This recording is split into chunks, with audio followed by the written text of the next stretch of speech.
Just the tips. Here we go, everybody. It's Adam and Mike with Just the Tips, live on location from here at the beautiful Wiltwick Country Club. Beautiful day, beautiful morning. Yep, 7 a.m. We're on the putting green 10th tee complex, and we thought we'd bring this one live to you after a long, hard, lonely winter. Yeah, we're finally outside doing this thing. It's gonna be nice. Yeah, yep. So again, this is episode 22.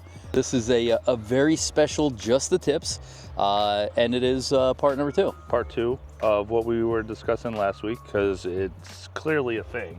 Yeah.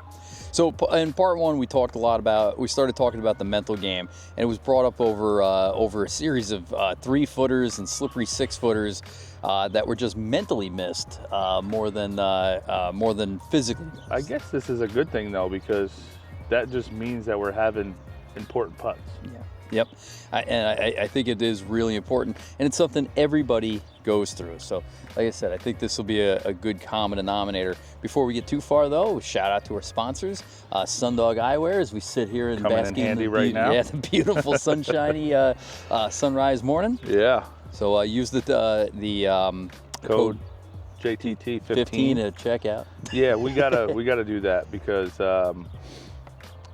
I was looking just the other day, and there's probably 4 or 5 pair that I want. Oh, dude, I'm telling you. And I said it in one of the previous podcasts, but it's real. I want to start trickling these down. I wear them for everything. Yeah. I need 2 or 3 other pair. I want a specific driving pair. I want a specific golfing pair. And I want to move these into the realm of ancillary activities. Dude, I'm telling you, man, like, when I put these on, and I'm not just saying this, man, I'm telling you this. Yeah. When I put these on, it's almost like their prescription. Yep. It's the true blue, so they're polarized, and they're true blue version also, and they're freaking awesome. Are they prescription for a slice? Yeah, I got to get the draws. I wonder if they're going to come out with, like, these are the draws. You gotta just, all you can do is see the left side of the fairway. Yep. Also, shout out to our boy Todd over at Ball Hawker. Again, he texted me again last night. He's the best, man. He's the best. He's on fire right now, man. So for all your used, I don't want to call them used. They're secondhand. That's not even good. They're recycled. Yeah, recycled, recycled and recovered golf balls. They used to be in somebody's bag, then they were in somebody's pond, and now they're right. But he's going to these ponds often.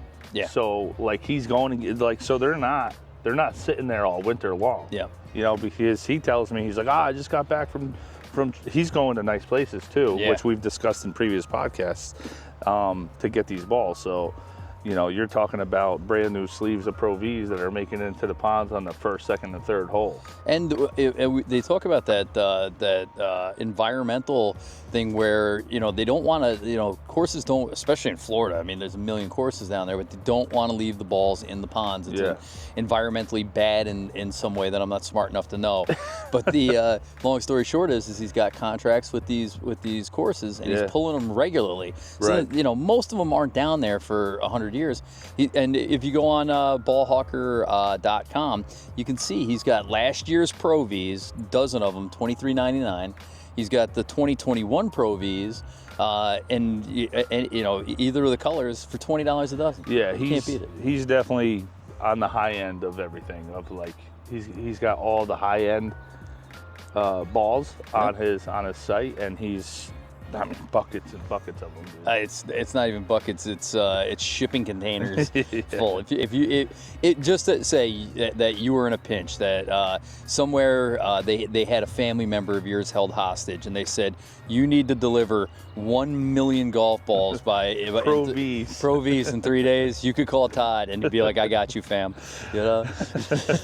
So shout out to Ball Hawker and shaft wraps. I tell you, every day I'm on the putting green and I'm chipping. Somebody comes up and grabs my wedge and is like, "What shaft is in there?" And I'm like, "It's essentially a sticker." Yeah, you know, yeah, but it's definitely an attention getter. Yeah, and it protects, man. Like I love it because you put the matte black one on my wedge, and I was like kind of like a little unsure because I kind of started getting used to the old 50, the new 54. Yeah. And you reshafted and regripped and then shaft wrapped my old 54.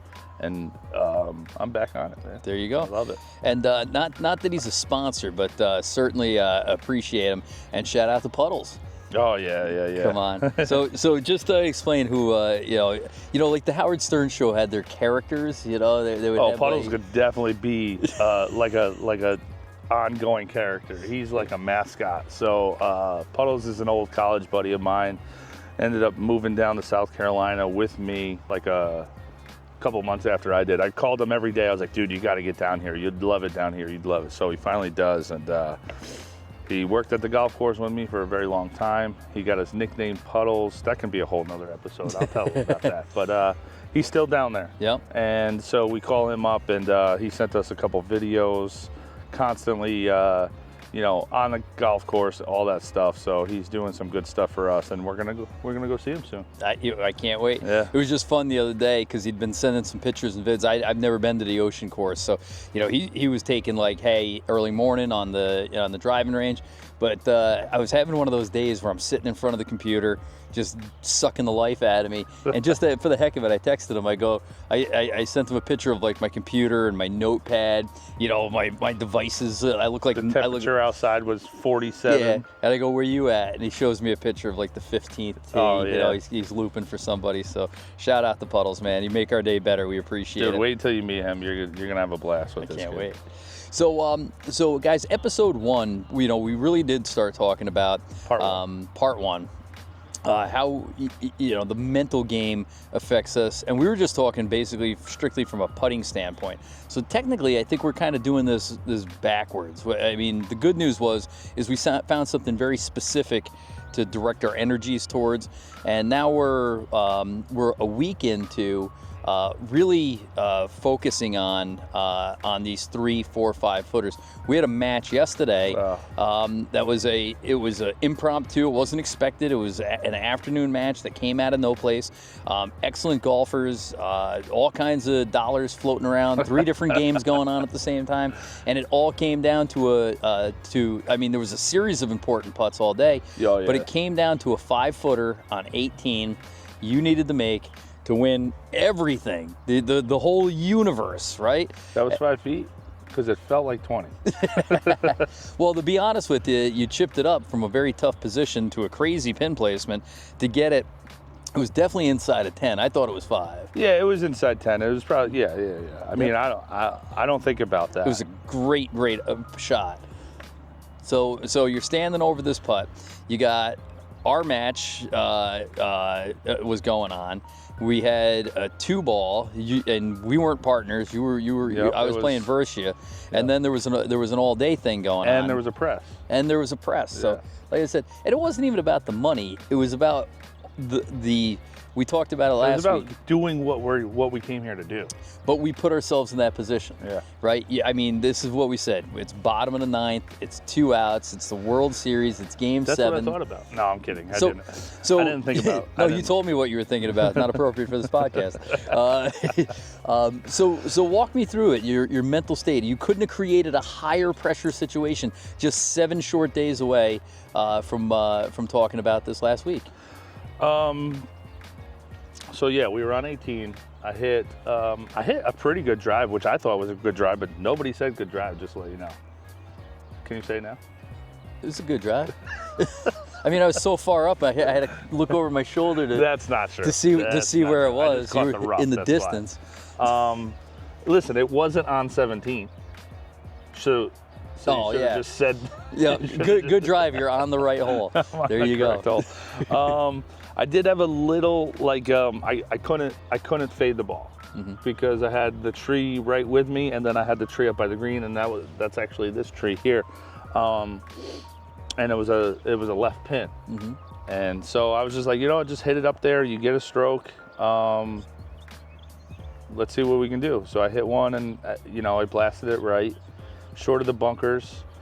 And I walked up and took a look. I was like, man, I really need to know where that pin is because I just want to get it, give me a chance. Yep. You know what I mean? Like if I can try to make this for par and tap in for bogey, then I'd be really, really happy.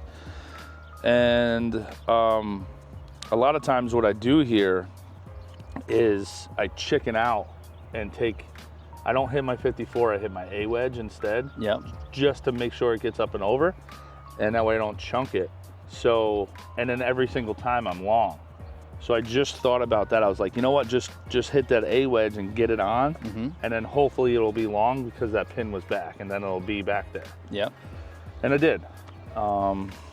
Then I got up there and I was last to putt, and I took everything. Everybody else has got their hat and their glasses off. No, I wasn't thinking of, not yet. I was just thinking of like, all right, everybody's gonna putt. I got time to read, you know, what we talked about last week. I got time to read the putts, look at it from both sides, kind of, you know, really kind of hone in on everything that was going on. And I said, listen, I got to make this. But worst comes to worst, if I don't make it, we don't lose. You know what I mean? It was a bunch of ties. I was like, but, you know, I really do want to make this because then it's a bunch of wins. And, you know, I kind of was like trying to take some pressure off of myself of like, hey, missing doesn't lose. Yep. You know what I mean? Because a lot of times, like, those are the positions I'm in. I'm like, oh, dude, if I miss this, I'm down $10 or whatever it is. This time it was just like a little bit, kind of going back to that, like, hey, this is all on you. Like you're doing this to yourself. Yep. And I think that helped a lot. And I made it. And drained it, dude, with confidence. Yeah. And, you know, it didn't look shaky. It didn't look like you made it by accident. It looked like you accomplished exactly what you set out to do. And I was like, center of the heart, too. And I'm like, this son of a bitch, man. What, you know, if we keep telling him how to win, he's going to keep beating us, you know? So, again, you know, congratulations to you. But it was so cool to watch you, you know, physically go through that process. I didn't ask you yesterday, but I was very interested to know what was going on in your head. If you had the tiger vision, the heart was thumping, the hands were shaking. You know what? I'll be honest, it was a little less, and I think it was a combination of now being aware of it. You know, that was something that, and it's also, you know, it's kind of cool. I was talking to the one guy we were playing with. I was like, it's good to know now that I'm not the only one that goes through it. Yeah. You know what I mean? Like, that was something that I never talked about that before, because, you know, I was just like, oh man, I'm just a chicken shit out there. Like, why am I getting so nervous? And now it's kind of cool to know that, like, everybody goes through it. Yeah. Yep. And again, the difference though is people go through it and they never find a way to deal with it. So that's why I say we're kind of working on this thing backwards, but it's good anyway, because it's not just 3-footers, right? It's drives on narrow fairways. It's do you remember number 2 at True Blue? Oh, yeah. Yeah. So if you guys have never played True Blue, one of the great Mike Strantz courses in the USA. I'll put it up in the we stroll up on this hole, and it's 185 yards, 100% carry. Oh, is it number 3? Number 3, the par 3? Yeah. Yeah, number 2 was the one that it's freaking narrow, and we were both in the sand on the right because we had no idea what that hole did. Right. Yeah. So sorry. So number 3, 185 yard par 3, 100% carry of water. The green sits like a dartboard. There's a big sand trap on the one side. It's death over the green. There's really nothing to do but hit this green. And I said that was the first time in a long time in a match that I don't want to say it didn't mean anything, but it was a vacation match for all intents and purposes. I was worked, man. My heart was thumping. And then, but I have things in place to help overcome that.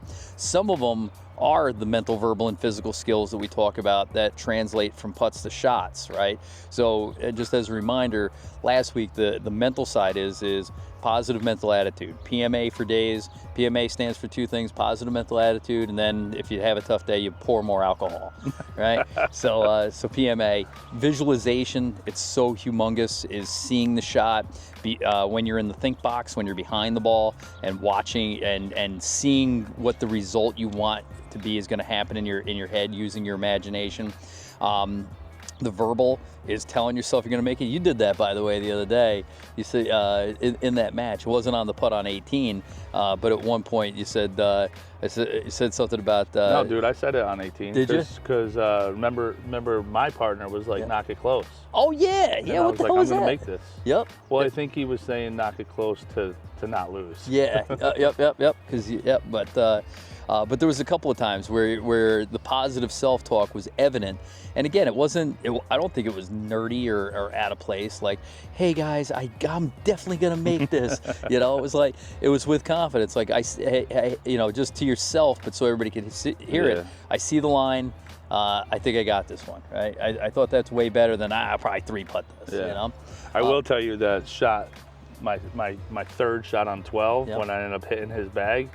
It wasn't, I wouldn't say it was negative self-talk, but it was positive that I was going to hit his bag. So talk about this one real quick, because you again, it'll lead us right into what we want to talk about for the day. But the other day we were on 15, a hole. You were next to the water, and you put a wedge in your hand. And you said, "I'm going to hit this in the water." Now the water is not in play. It's this way. But it was parallel with mine. But you said, "Oh, I can feel it, and you changed your plan. So sometimes I get these like little feels in my wrists or like my hands, like if I don't have everything like clicked up, like timed perfectly, like I have a feeling of like it's gonna go right. Disaster. Yeah, just absolute disaster. Yeah. So I was standing over it, and sometimes it's a funky lie, sometimes it's a funky yardage or whatever it is. Mm-hmm. This one was a little bit of a funky lie. I think it was like, I don't want to say below my feet, but it was a lie away from me in like a little, I don't know, sinkhole kind of thing. Yeah. And I was like, I felt it. I'm standing over this ball for like what felt like 2 minutes. And I just went back and got a little 8-iron and just bumped it up there. It was a 107-yard shot. Right. So I just bumped a little, like a nice little square 8-iron up there the whole time. So that's one that worked out. But yesterday you're on 12. You got a partner, one of the best young players on the course. He's a junior champion. So I'm 100 out. I'm actually the same distance out. I was like 107 out. Yeah. And I had to hit this on because it was a stroke hole, and I was hitting. It was a par 5. I was trying to get on in 3, and he's up in front of me, but a little to the right. And I mean, I normally, like, I don't care, like, whatever, but like this one was getting me. Like, he was kind of like, and he wasn't looking back at me. Yeah. That was the thing. Yeah. I think twice I looked up and I was like, all right, at least he's paying attention. And I looked up and he wasn't. Then I was like, all right, let me step off it. And then I looked up again. I'm like, all right, let's see if he's looking at me. He wasn't looking at me. I'm like, all right, this is not going to be good. But don't think like that. Like, just be positive, hit the shot. And I was positive that his bag was sitting right over this bunker, and I hit his bag. All I hear is this missile. So it's a wedge. It's supposed to go like this. It goes like this, and I hear the bag get hit at about 120-mile-an-hour ball speed. And I'm like, I saw him up by the green. I go, are you okay? He's like, he's shaking it off like no big deal. I'm like, oh yeah, he acted like it was nothing. I'm like, dude, I almost murdered you.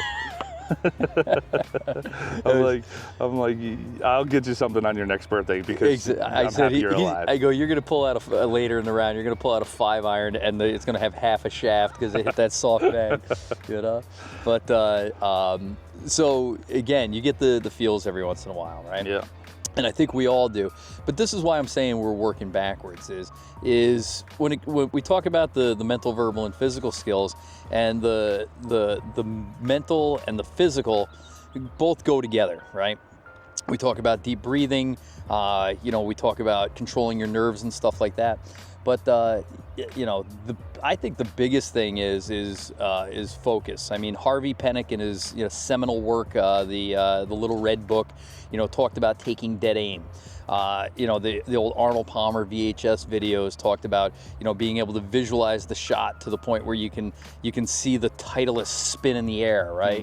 Mm-hmm. You'll never hear a tour player say, I wasn't quite sure what I was going to do with that ball, so I just got up there and kind of hoped for the best, right? Well, I mean, there was those stories when Tiger, he's like, I blacked out during those, like, that stretch of holes, because he was just so laser focused. Yep. But so here's the thing. I'm a big one for meditation. I wasn't always. For a series of different reasons, I kind of came to it. But I found the benefits of it. And a lot of people talk about it. And you might be one where, hey, it's too woo-woo, or, you know, listen, if you want to play better golf, I'm telling you right now to add meditation to your daily routine, okay? So to me, there's 3 types of meditation that I use that are really, really important. There's like a self meditation where you're in a quiet spot and you're trying to focus on nothing. There's a self-guided meditation, and then there's an externally guided meditation. So what's the purpose of this, though? You know, somebody described it to me like, you ever get your computer start to run like glitchy or slow, or your phone is like, why the hell won't everything load? And you've realized that you have like 52 pages open at the same time, right? Well, you got to think about your mind in the same way, right? Yeah. You know, you wake up in the morning and, you know, there might not be anything going on in your head other than the sleepiness and the dreams, right? But immediately the first thing that happens is, what time is it? What do I have to do immediately? What do I have to do later? What do I have to do later in the day? You don't realize that your body's taking in all this external feedback. Yeah, those are all tabs that just opened up all at the same time. And it's more than that. And my dad's a big pickleball player. So one of the books everybody for pickleball has kind of revisited is the Inner Tennis.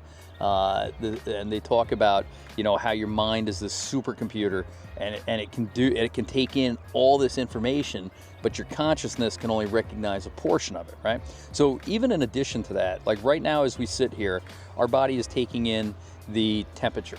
It's taking in the light. It's taking in the feel of the chair. It's taking in the feel of our clothes, right? In addition to that, you know, what are we thinking about? You know, we're sitting here thinking about the podcast. I'm also thinking about the round of golf we're about to play. I'm thinking about the work that I have to do later. I'm thinking about the work that I'm not doing for work right now that I probably should be doing. I'm thinking about you know, the playing partner that I have today. Not consciously. It's not all top of mind, but it's all there. And then you add in things, emotions, worry, doubt, guilt, fear, and then the good ones, you know, joy and happiness and all these other things. And all that shit is going on in your body all at the same time, whether you like it or not. Yeah. So the purpose of meditation is to bring it down to a singularity, right? A clarity and a focus. Now, if we're able to do it here or wherever we do our meditation, how long does it take to swing a golf club? 1 second. Yeah. We should be able to do it for the 1 second that it takes to clear it and make that the most important thing. Yeah. Right? So have you had any experience with we didn't talk about this with meditation in any way? I know you yoga and all kinds of health stuff. So you know, we started doing yoga last year, and they do that sound bath at the end. Ooh, I like a good sound dude, bath. I'm like, dude, I sleep on a king size mattress this thick, and sometimes I toss and turn. That little mat that's this thick, and she starts playing that thing, and I'm like, and I haven't really dealt with. I actually probably never been aware of the types of different meditations that, I'll be honest, I've never purposely tried them, but like. Some of the stuff when you're like listening to something and you're just kind of like, all right, that was like my escape. That was my like zone out. Yeah. I guess that's kind of like a form of it. I've had a couple clients that, you know, speak about it the same way as you do. And this one girl, she talked about like meditation isn't like it doesn't have to be like sitting there like that. And you know, she's talked to me about it a little bit, but I never really got into it. Yeah. And I need to, because like everything that you just said, like, the worries about this afternoon, like what do I got to do tomorrow? What time do I, you know, like all these things. Yeah. I mean, you know, they're all there. I mean, plus like add in like your pants. You know, now I got to worry about that. They are visually distracting. I may have wore them on purpose. I think they're worth 2 strokes to me today. So where do we go with this? Yoga's a really good start, and quite honestly, that's where I got into it. Shout out to Yoga with Adrian, the world's greatest YouTube yoga instructor. Yeah. We got a couple of videos coming out with Yoga with Amy. So Yoga House here in Kingston, by far the best in-person yoga experience I ever had. So the nice thing about yoga is is they talk about that in any practice, right? All right, get down, get in a comfortable position, and then we want you to relax. And they always say it, always say it, always say it. I want you to focus on your breathing, okay? What does that really mean? Clear your mind, focus on your breathing. Exactly. So all of a sudden, I only now I'm completely present, right? I'm only focused on one thing, and all I have to think about is my breath. In and out. And in and out. And if anything else comes into your head, you're not quite ready for this practice yet. If all of a sudden you're like, oh, I left the iron on at home, or whatever that thought is, you got to let that go. I'll just, for a second, I'll hit you with something a little heavy, and not to get crazy with it, but when Einstein talked about time, right? They talked about, like, is time travel possible, right? And not really, right? Because time is this static thing, right? We don't have a past and there's no future yet, right? It's only right this second. So again, you're only in control of right now. I think it was a Buddhist saying, or it was Buddha who said that if you worry about the past, you'll be if you regret the past, you'll be depressed. If you worry about the future, you'll be anxious. But all you have is right now. That's what that is trying to do, is center you and understand, like, it's not this afternoon, it's not the putt you missed yesterday or the relationship you had with your dad when you were 5 years old. It is right this second. Right. And when you take that time to breathe, and when you take that time to clear your mind, you realize that, again, not to get too deep, but we're on a giant ball spiraling through the universe at 1,000,000 miles an hour, and in the grand scheme of things, it doesn't make a shit bit of difference whether I make this putt or not. True. But it focuses me to right now, right? The other thing with yoga is you talked about the sound bath, and I love that because that is one of the best ways for meditation. Again, now is that the external guidance? Yeah. Yeah. Yep. Because something on the outside is putting you in a frame of motion, or a frame of thought. Not to get too heavy, and like I said, I don't want to get weird on It's people. too late. And stuff. You already did. So that sound bath should put you in the exact same focus space that you get when you're having sex, right? When you're having sex, the only thing you can think about is having sex. Right. You're not thinking about anything else. If you're doing it right, you should be. You're just, and it's natural. You're just omni-focused on exactly what you're doing exactly that second. You're not worried about what's coming next. You're not worried about what happened before. You're omni-focused. When you're there, and the only thing you're hearing is the sounds, right? You can't focus on anything else. It's the same thing. Yeah. It puts you in that singularity space, right? Dude, yeah. I mean, I guess the thing that you focus on are the vibrations, right? Yeah. Like of the, I think they're like giant bowls, right? Mm-hmm. And like a couple different sizes to make different wavelengths. And I think that's the whole science behind it, is the wavelengths and the vibration. Yeah. And that's what's supposed to kind of like mimic something into your presence or something like that. Well, again, people vibrate, have natural vibrations, and there's different frequencies, and that's why we connect to music so heavily. Yeah. Right. And there's a lot of different types of music: American blues, certain classical music, 90s hip hop. 90s hip hop. It has this vibration that resonates with people on a very basic level, but you can break it down to a singular note, and that's a lot of times what those what those sounds do. Yeah. So now that we understand what we're trying to accomplish, right? The problem is just like trying to make that 3-foot putt when the pressure's on. This is not easy. It's difficult. But the more you practice it, if we're right outside the beautiful putting green here, right? So if I wanted to practice 3-foot putts, I wouldn't practice them on the course. I'd practice hundreds of them here on the putting green. Yeah. Your mind is like a virtual putting green for meditation, right? So you want to get yourself to the place like where you can meditate for minutes at a time, maybe multiple minutes. People say, oh, you should meditate for 20 minutes a day. I can't. I'm not that good, right? Yeah. So, going back to like what that girl had talked to me about, and she was like really big. She was big into like the next level stuff, which we can talk about on a different podcast. Yeah, but maybe a little heavy for this morning. Maybe 7 a.m. podcast or yeah. coffee. But she talked about, she was like, do it as much as you can. Like she was saying, listen, Oh, you yeah. got 3 minutes, do it. Yep. You got 20 minutes, do it. You know what I mean? You got three minutes throughout the day, do it. You know, she wasn't saying there's like a set, amount of time that you need to do it on. Mike, I love this. I'm going to say it now, but it'll make more sense later. You should edit it in. We'll cut this, move it to the end. But there's really only 2 states of emotion that you should ever be in, right? One is enthusiasm. You should be excited about where you're at, right? The other one is acceptance, right? There should never be anger. There should never be fear. I mean, if a bear's chasing you, there should be fear. But I'm excited. But you should either be excited about the situation you have or accepting of the situation you have. I'm excited because I get to drive in a car to the grocery store, right? I get a flat tire. There's nothing exciting about that, so I have to accept it, right? That's where meditation really comes in, is it can put you in the spot where, like, today I'm supposed to meet you at 7. You're a stickler for being on time. I self-impose a 5-minute Lombardi time on myself, and it always makes me nervous. I think it's 5 minutes. The Lombardi time's like 5 minutes early. 5 minutes early, Yeah, you're on time. No, well, that's what I'm saying. I got caught behind this guy with a big truck, and he was driving slow, and I was getting anxious, right? I can't be anxious and play good golf, and that feeling will carry over. So what did I have? I had acceptance. I'm going to be late. Mike's going to be mad because he doesn't know how to meditate. No. I wasn't mad. I wasn't mad.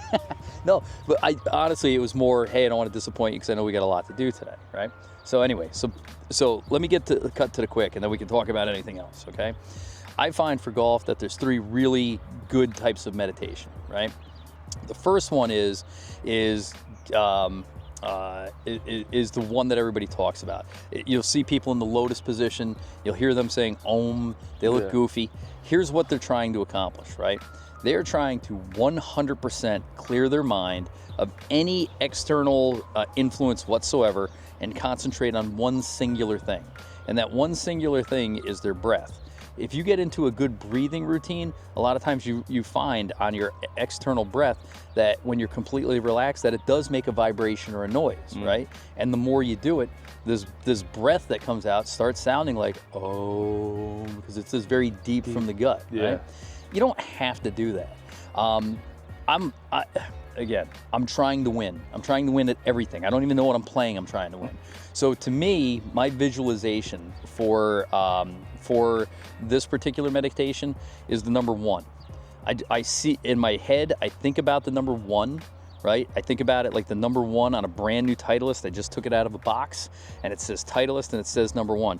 I focus on that number 1, and I say the word 1. Sounds like Om, but it's 1, right? Yeah. So I'm not, and I can do it in a chair. I can do it in bed when I wake up in the morning. My favorite's to do it in the hot tub when nobody's around. And you sit there, and the trick is to see how long you can go with only concentrating on eyes closed, visualizing that Titleist number 1, right? And saying the word, breathe in, 1, breathe in, 1. Now, you might only be able to do it for 10 seconds before, oh shit, I didn't pay the phone bill, right? Or, oh my goodness, I shouldn't be doing this right now. I forgot I was on a conference call, or whatever is going on. But the trick is how long you can do it. Now, things are going to come into your head, right? They're going to automatically come in. It doesn't mean you lost. It doesn't mean you failed, because this is not a competition. This is the most important thing, though. When it comes into your head, the ability to take it and let it pass, right? Think about the thoughts coming through your head like fish in a stream. Your mind is this river, and the fish are coming through it, right? You don't want them to stop.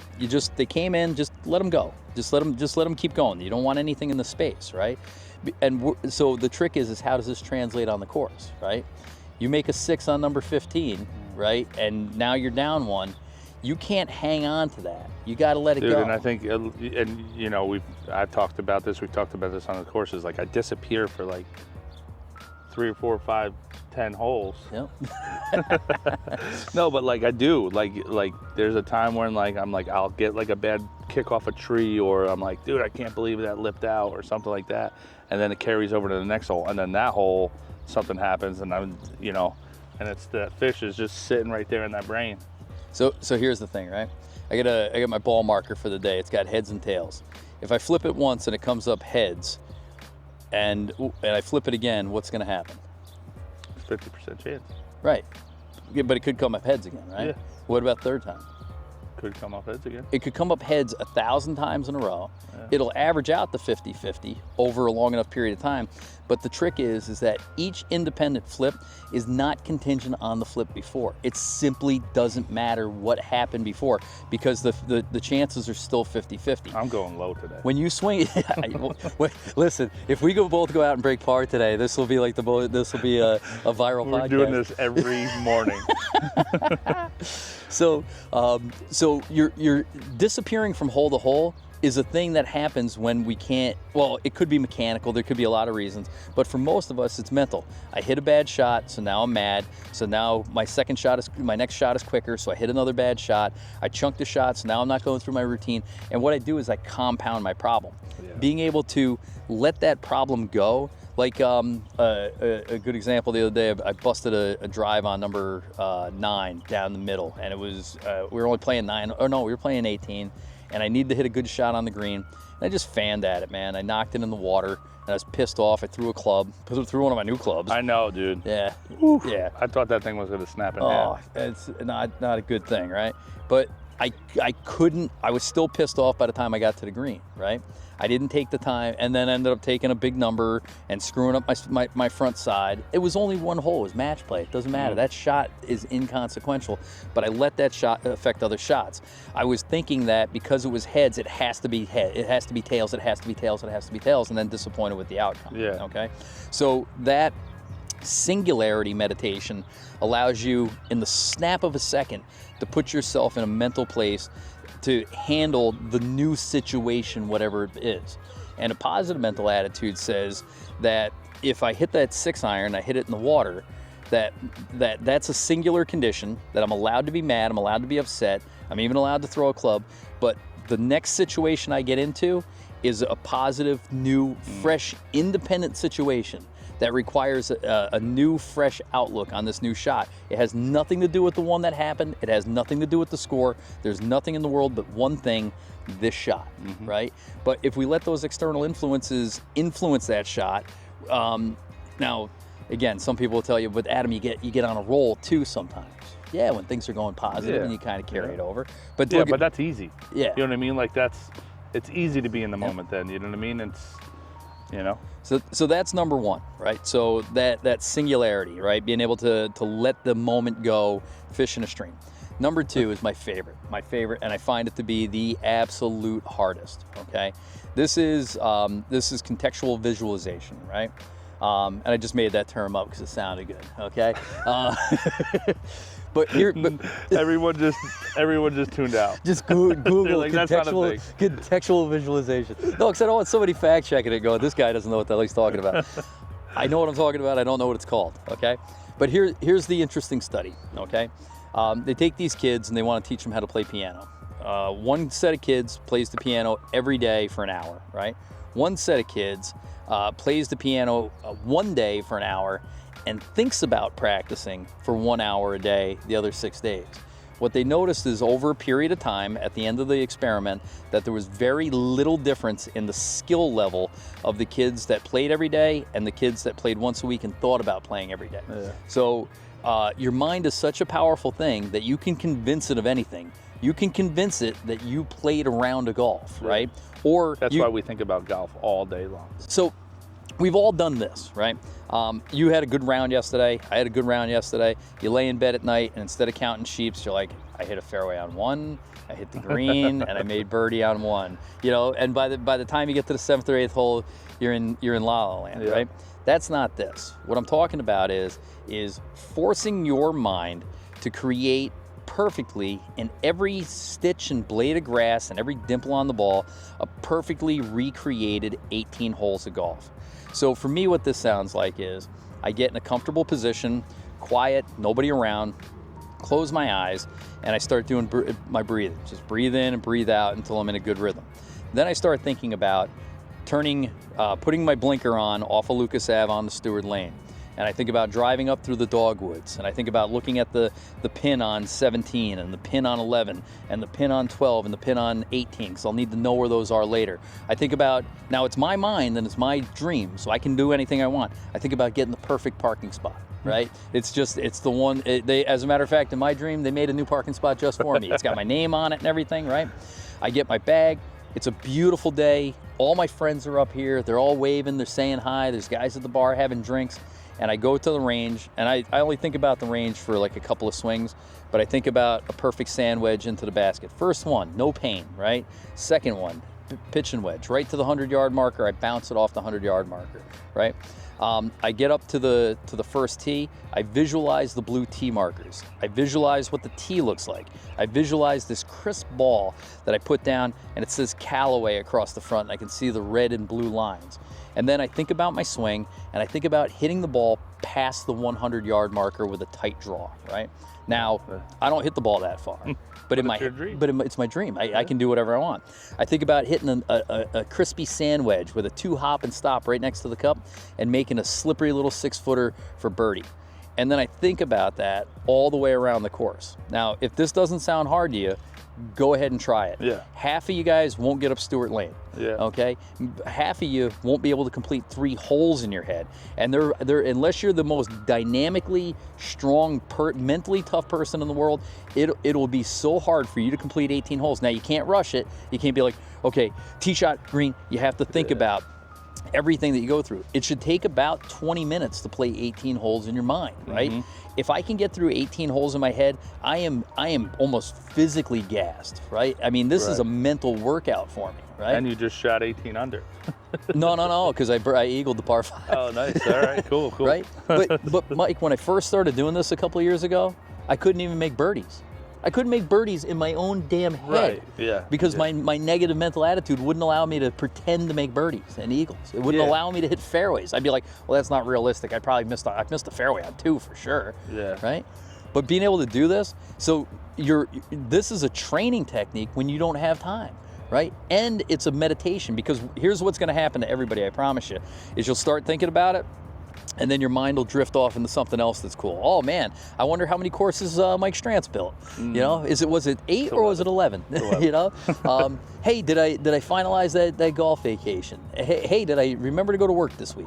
You know, so but like I said, get yourself through those 18 holes. Yeah, you know, and also that's kind of like equivalent to like the mentally tough. You know what I mean? Oh yeah. Like in multiple ways, because like try to get through 18 holes, and we've had this conversation. You told me about driving up Stewart Lane and everything like that, but like to like just block out everything else, and like you said, just let them fish swim by and stuff like that. But also, like you were saying, like, dude, why can't I make birdies and eagles? You know what I mean? Like I'm making this story up. Why can't I do that? And like that's so stupid, because think about that. If this is your make-believe little thought process in your own head that nobody else is going to know, and you can't even do it there. Yeah. What are you telling yourself? I'm telling you, it's the same thing that we talked about with the other stuff last week. Was like, you know, be confident when you know, don't say negative things when you're chipping. Like, oh, come on, you jerk, don't chunk this one either. You know what I mean? It's like, dude, what are we saying in our own dream that nobody else is going to know? Yep. And that's how we talk to ourselves. Then the other thing is if you're into the law of attraction or universal law, you know, the old saying is if you see it in your head, you can hold it in your hand. But if you can't even see it in your head, then you're going to have to get wildly lucky. Yeah. Last form of visualization, or meditation, and then I got a couple of questions for you, is by far the easiest, and it's something that everybody should do, and it's called guided meditation. Go on YouTube, put in golf guided meditation, and just listen to it. All you have to do is listen and concentrate, right? I will tell you that one you sent me was terrible. Oh, was it? Yeah. The one putt out of your mind one? Was that the short game one? No, you sent me something else, and he just literally the whole first like 10 minutes was just like an intro. Yes. No. Mike wants the shortcut to No. He was talking. I don't know. I got to go back and listen to it, but I was like, dude, can we Can we get to the No. meditation part? No, we have to breathe. We have to sink into our chair. We have to let all thoughts go. We have to learn how to meditate. That's why I sent that one to you. There are other guys. Oh, there's a test? There's a million of them though, dude. If you don't like that one, just punch in guided meditation for golf. There's good ones for putting. And again, just half of it's just listening to the guy with the. And I don't know why you have to have an Australian accent to do guided meditation, but It's way more relaxed. But it seems to help. Because you believe them. but like I said, all you're doing is conditioning your mind. Now somebody else is telling you that you're a good golfer. Somebody else is telling you that you're capable and you're doing it. Your mind will believe what you tell it most, right? So all this information. So again, 3 types of meditation is the singular one where you're thinking about the number one and you're letting things go. The second one is to me a mental toughness challenge of making your mind envision the things that you want it to envision and nothing else. And the third one is letting somebody else guide you. So my thing is that you and I have been, I mean, we're having a really good May in the gym. I mean, we're only a few days in, but I'm impressed. I'm excited. I'm getting Phil Mickelson calves. It's crazy, right? How are your quads feeling today? I don't have any left. There's none. So we're starting to lift really heavy weight in the gym, right? Out of the 3 visualization methods that I gave you, you hit me with 1 or 2 different ones as we attempt to break records in weightlifting. Or I'm trying to join, clubs where, would you say Arnold said if you're not over 200 pounds, you're a victim? You're a victim. Yeah, I said okay. I said I don't want to be a victim out here, on the golf course. So, I think like in the gym, it's the whole visualization, like right, like I've told you like. Listen, down and up, man, lightweight. Like, that's what I picture. I'm like, oh, lightweight. That was like an old Ronnie Coleman saying. And that's like kind of like the positive mental attitude that you can get it. And that, you're visualizing that like, hey, down and up, whatever it is. Like when I squat, like I already see myself doing the squat. Yep. Which is crazy because we talked about this last week too, is like, I am like that in every other aspect of my life except this. Yep. Except this. It's always like, I don't know. Yep. So we work out with a guy who is, there's no doubt in my mind he's stronger than me, right? He's in better shape than I am. We all work out together as a group, and yet he struggles to lift we'll lift the same weight, and then when we go to press ourselves, he'll struggle to get to the heavier weights. Where working with you, it's like, don't tell me what the weight is. I believe you that I can do it, right? And you tell me that, just see yourself pushing this up. It's not as heavy as you think. Just lift it, right? Where I think he gets hung up on numbers and a lot of self-doubt and can't lift the weight. Can't lift it. Well, yeah, I think you just kind of hit the nail on the head. If he knows that I went up in weight and like the last one was like medium heavy, and I go up a little bit, he's done. Yeah. So actually, the one time I was like, oh no, I left the same weight. And I went up in weight, but I told him I'm like, it's the same weight, and it's not.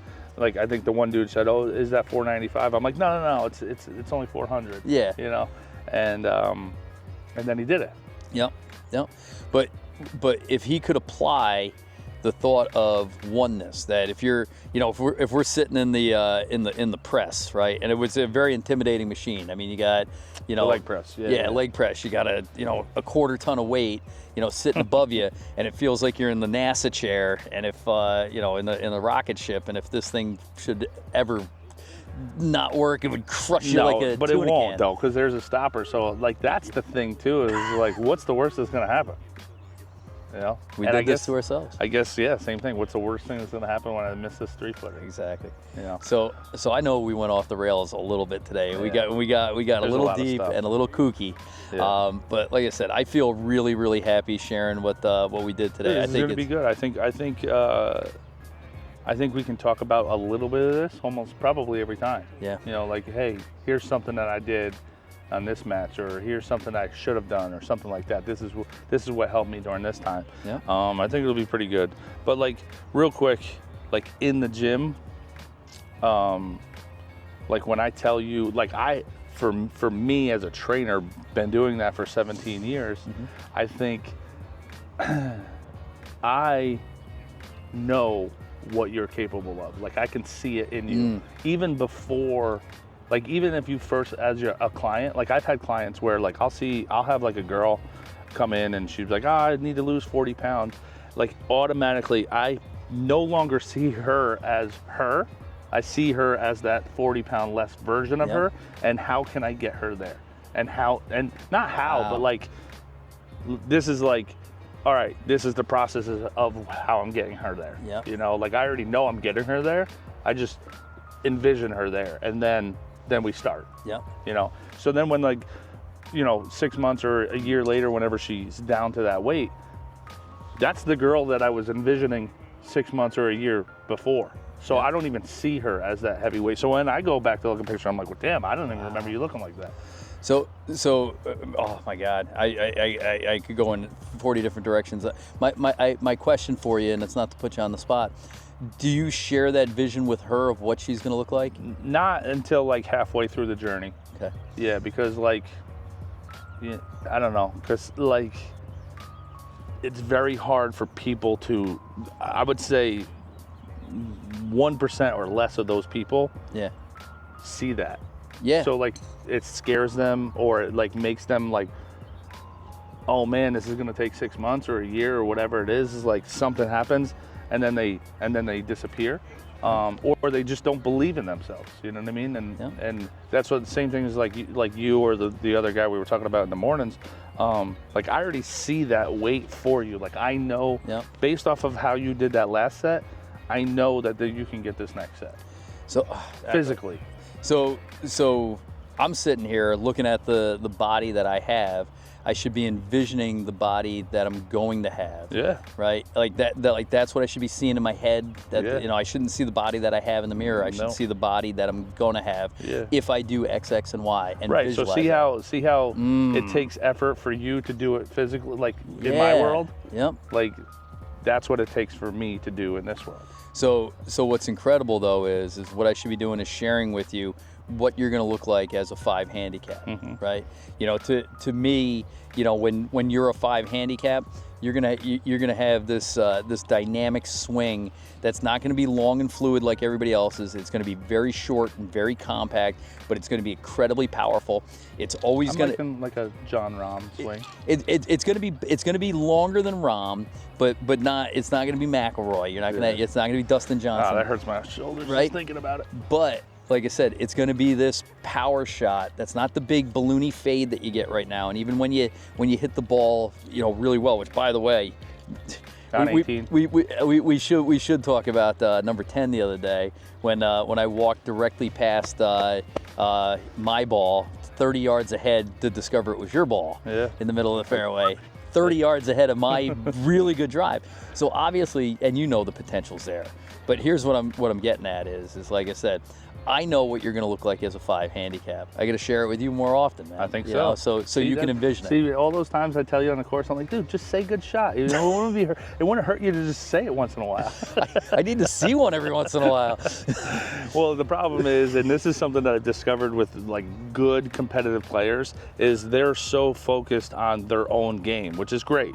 Which is something I don't do. I caddied for 7 years, so I'm like, I gotta watch that guy's ball. I gotta watch that guy's ball. I gotta, you know, make sure I'm not going ahead of this guy to get hit, you know, something like that, and also keep pace of play. Yeah. And so I always do that on the golf course. I'm watching everybody walking off of the green. I know what everyone shot. Yeah. Yesterday, I did not do that, you know, and it helped my game a lot, but. You guys are all selfish freaking players. No, but in a good way, to where they're just like focused on them. They're thinking about their next shot. They're like, all right, this is, you know, I got to get, you know, whatever it is. Yeah. And very rarely do I get good shot. Because they're just, as soon as that ball comes off that club face, you guys are like 3 steps into the, you know, going already. So I lost my train of thought. It was going to be important too. It's funny. But no, you could, if I don't say it enough, good shot. No, it's too late. No, it was. No. I said good. We started the thing with the putt. The putt was awesome. You know? It's too late. It's fake now. It's forced. I forced it out of you. It's forced. I don't want to hear it anymore. Actually, don't even say it today. And we're not playing against each other, or not. We're not playing in the same group today, but we do have a blind match. Like so we're going to film that also. Yep. gonna crush it. There you go. Listen. I think we're both starting to play much better. Who's in front? Am I in front of you? You're in front. You got the first tee. You want me to put like a little sticker on the ground on the par threes of where I was? Where you were? If you could just leave a tee in there. No, because that's too big, and I don't want you having excuses. Oh, I hit your tee and it bounced back. Oh, that's what I was going to say about other people watching stuff, right? There's a famous legend, and I can only imagine it's a legend. And I believe it was number 12 at Augusta, right? You got Ben Hogan, right? His playing partner makes a hole-in-one. Ben hits a shot and makes a long putt for birdie. Marks down his birdie and turns to his playing partner and said, "What did you get?" Oh wow! Wow. That's omnifocused. Yeah. I didn't even see him knock it in the hole because I'm so worried about what I'm doing. Right? Yeah. That's the legend. So, is that a true story? From what I understand, it is. Yep. I mean, I'll have to do more research, but I've heard it enough and read it enough. Let us know in the comments if that's actually true. If but that's true, that'd be pretty cool. And that, I was talking about that with our playing partner yesterday, and it's kind of cool because like he played baseball in college, and he was just talking about how not only is it cool that like I'm not the only one that happens to, but it happens across all sports. Yeah. Right. So it's good to know. You know the movie Bull Durham? Kevin Costner. Watched it like one time ago. One of my favorites. Jamie and I just watched it recently, and there's a scene in there, and it's kind of and it's funny because it's a different scene than the rest of the movie. The rest of the movie is shot one way, but when Costner's at bat, it's the only time that we hear his thoughts, right? Oh, yeah. And he's in there, and it's his mental approach to at bat. And remember, he's the greatest minor league home run hitter of all time, and nobody knows it, right? He kind of shows up in this dusty town to work with Nuke Lelouch, and he gets out there, and they're walking him through his process, and he's like, "I'm looking fastball." He's like, "Come on, throw me that fastball." And he throws the fastball, and he misses it. And he's mad at himself, and he steps off, right? And he gets up, he's like, "Throw me that again. I'm going to knock it out of here." Throws the second ball, and it's a ball. He steps out of the batter's box again, and he starts thinking about Annie, the girl, right? And he's like, "Boy, she's pretty, and what's she seeing that kid? And is she here today?" And he's like, "Whoa, whoa, whoa, whoa, whoa!" And he steps off. And he's like, and now he's saying it verbally. Get her out of your head. Why are you thinking about the girl? Get her out of your head. Go back and watch that scene. It's everything we talked about today. Unfortunately, is that what your golf life is based off of? Listen, if I could be half as cool as Kevin Costner and Bull Durham, I'd sign up for it right now. By the way, he struck out in that at bat. Oh, because of Annie. Because he didn't. Distracted. Yeah. Because it's baseball, and you only hit the ball, even if you're good, 30% of the time. Yeah. In golf, even when you do everything right, it doesn't always work out. Yeah. All right. Yep. So that's our that's a podcast. Yeah, we're gonna have to chop that one up a little. Whew. I feel emotionally drained. I need an emotional support squirrel. Yeah. A hug and a cup of tea. Like I said, don't forget to drink water after this episode. Yeah, if you're gonna listen to this all the way through, definitely hydrate after. All right. I'm Adam. I'm Mike. Just the tips. Just the tips.